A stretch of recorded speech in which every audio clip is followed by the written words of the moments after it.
Is it recording? Yes. Okay. Let's go. Ready.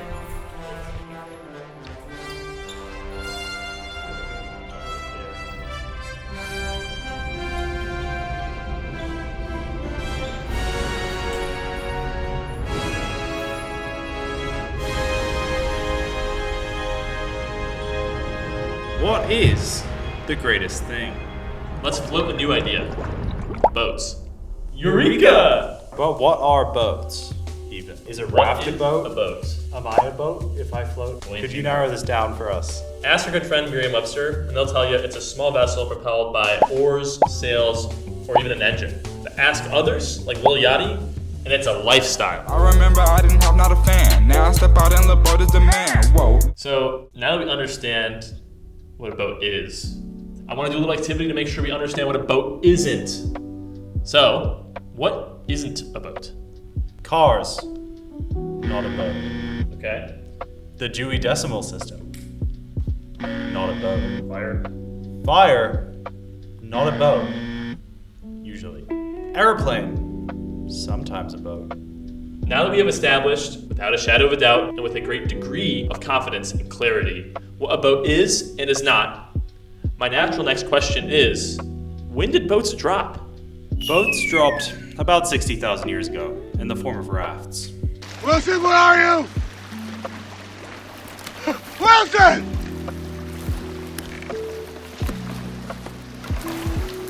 Wilson! Wilson! Grinders of the day quickly developed boats into canoe-like vessels, although propulsion was still a problem. So I was in the water with no drive, but that was the least of my problems. Oh no, it's sinking! Patch notes for oars, paddles, punting poles, sails, and eventually even engines really revolutionized the meta. Now you might be asking, what is a punting pole? Well, look no further. It's right there. But if you must know, it is used to push against the bottom of a body of water to propel yourself forward. It's like just a giant stick that you push with, and the pushing moves you forward. However, as you can imagine, punting really doesn't get you very far because most water is quite deep. Try punting the ocean. It's not gonna work out very well, unless you have a stick that's super freaking long, man. Everyone knows that boats are great for a lot of things. Boating, for instance. But how have we used boats? How did we get to a situation where I can just hop over to the lake and boom, 5 minutes later, I'm on a jet ski? Tell him to bring out the whole ocean! Beginning with the raft, boats have always been used to get us from point A to point B. East to west, landmass to landmass. First and foremost, boats are a vehicle of transportation. And because buoyancy makes things pretty damn light, boats could transport large objects far distances or to places where they were never going before. And in that vein, in terms of boats being about going from A to B, landmass to landmass, The OG fast travel. from one side of the river to the other side of the river, I think Anthony Bourdain has some insight. If I'm an advocate for anything, it's to move as far as you can, as much as you can, across the ocean or simply across the river. The extent to which you can walk in somebody else's shoes or at least eat their food, it's a plus for everybody. Open your mind, get up off the couch, move. And where would we be without boats? Maybe there would be no Anthony Bourdain. Boats are also goated adventure vehicles. They led Europeans to what they believed to be new lands, like Africa, the Americas, and Australia. Unfortunately, Europeans, being as they are, then engaged in a significant quantity of conquest, genocide, general pillaging on the people who actually did live there and didn't need boats to get there in the first place. However, that's not really on boats. They're really just a small vessel to get from A to B. And you know, what you choose to do with the boat is more a reflection of yourself rather than the boat. We have to, of course, mention the gratuitous violence that comes with any sort of important human invention. Pretty quickly after boats dropped, we were using them for warfare. Though violence is never good, naval warfare was an eternal aura farm. Think Horatio Nelson. Think before Horatio Nelson, with the ancient Greek triremes, Viking longships, the Spanish Armada, pirates, even fucking aircraft carriers. Oh yeah, they were pretty damn useful for fishing too. Okay, right, we've decided we're going to abandon any attempt to get any data from this. What can't boats do? Eat a man a fish, teach him for the day, and forever Teach a fish to man and man for fish. Feed a man a fish and you will feed it for one night. Teach a fish to man. Yo, I don't know if that's the quote, bro. I know what he's talking about. It's like if you feed a man, if you teach a man, if you fish, if you literally like if you're fishing, it's different. If you teach a man, it's different than if you got taught how to fish. Give a man a fish and feed him for a day. Teach a man a fish. You gotta teach a man to fish. Bro. That way he could go get the fish on his own. I gotta teach myself how to fish. Anyways, boats today, mostly still floating, except subs, like submarines, subatomic particles, atomic submarines, Jersey Mike subs, submissives, subordinates, subscription services. They're not floating, one would say, I suppose. Boats are still primarily used for cargo carrying, taking your in-laws out of your hair for a week on all-inclusive cruises. If your uncle happens to be Dave Blunt's and you need to move him a long way, a boat might be the way to go. And also, boats are pretty handy for capitalizing on the loose law enforcement of international waters. Look at me, sure. Look at me, sure. I'm the captain now. Boats also make for galvanizing leisure vehicles, whether it's sitting in a lazy river and cracking up in a cold one with the fellas or the philestresses, or partying it up on a really big super yacht. Hey Greg, what are you drinking? I'm not sure, it's a rosé, it's not my favorite. You got a favorite champagne now. There's fun to be had with boats in a variety of ways. You can even have fun building a raft and floating down the river with your friends in a more childlike sense of the word leisure and fun.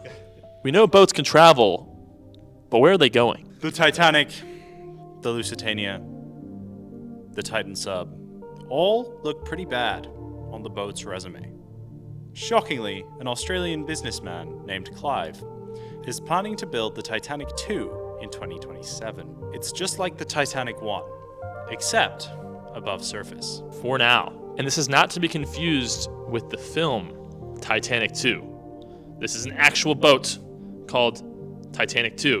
And if this video hits 1 million likes, we will be the first people to board the Titanic 2. We'll do it.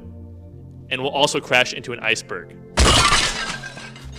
We will personally take the wheel and crash the Titanic 2 into an iceberg, just to prove Clive wrong. Outside of the aforementioned tragedies, like the Titanic, the Lusitania, and the Titan sub, and other unmentioned tragedies, like the Edmund Fitzgerald, Captain Phillips, even Sully, boats have a pretty strong fallback, considering that 80% of world trade is supported by maritime transport. So, it's safe to say, boats aren't going anywhere. With that being said, it's time to grade boats on our trademarked awesome scale. Number 1, Aura. 6 out of 10. We're thinking of Blackbeard, we're thinking of Vikings, Top Gun, The Spanish Armada, Horatio Nelson, the Titanic 2, both the movie and the boat. James Cameron's take on the Titanic, Gordon Lightfoot's take on the Edmund Fitzgerald. That kind of thing. However, there are some drawbacks to the aura of a boat. The boat sinking, the boat killing people, rafts in general. Not much aura on a raft. You know, it's pretty down and dirty over there. And for that reason, boats are gonna get a 6 out of 10 for aura. Second up, we have the U for utility. As you mentioned, 80% of the world trade is supported by maritime transport, so there's a lot of good utility there. Also, before we had the options of planes, trains, or automobiles, boats are really the only other form of transport besides walking. And that was important if you had a relative like Dave Blunt's or DJ Khaled. You ever wonder why you see DJ Khaled on a jet ski all the time? Number 3. Safety. Boats were actually so unsafe that Dutch people started betting on them in like the 1600s, which actually gave rise to the modern day stock market, which means, boats are reasonably safe, but there is a downside there because I'd say they were safer maybe even than the stock market. There's also the Bermuda Triangle to worry about, which, while a source of aura, is pretty dangerous. So for that reason, boats are gonna get a 7 out of 10 for safety. Accessibility. 7 out of 10. We have to remember that anybody can build a boat with a little bit of skill and knowledge, but many types of boats are not available at all to the general public. Think submarines for the most part. Think nuclear submarines pretty much for the entire part. Think about the price of a ticket for the Titanic, or a price for the ticket for the Titan sub, or the price for a ticket on a cruise. While the general public has access to generally many types of boats, it comes at a high cost, which is what brings this number down to a 7 out of 10. And finally, number 5. Momentum. Boats are very stationary. Even when propelled, momentum-wise, I don't think they're going anywhere. We don't think they're going anywhere. Because while they have a very strong fallback, there's no innovation in the boat game. Planes, way faster, way easier, a little bit more expensive. You can't take a boat to space. There's only so much that the boat can do, and the boat's already doing most of it. However, the boat isn't going anywhere either. It's not losing momentum, it's not gaining momentum, landing it right in the middle at a 5 out of 10. That leaves boats with a total score of 34 out of 50. Which means boats are definitively a better thing than fire. And at the current moment, are the greatest thing before sliced bread. You heard it here first. See you next week, where we decide if there might be another thing that could be the greatest thing, even a greater thing than boats before sliced bread.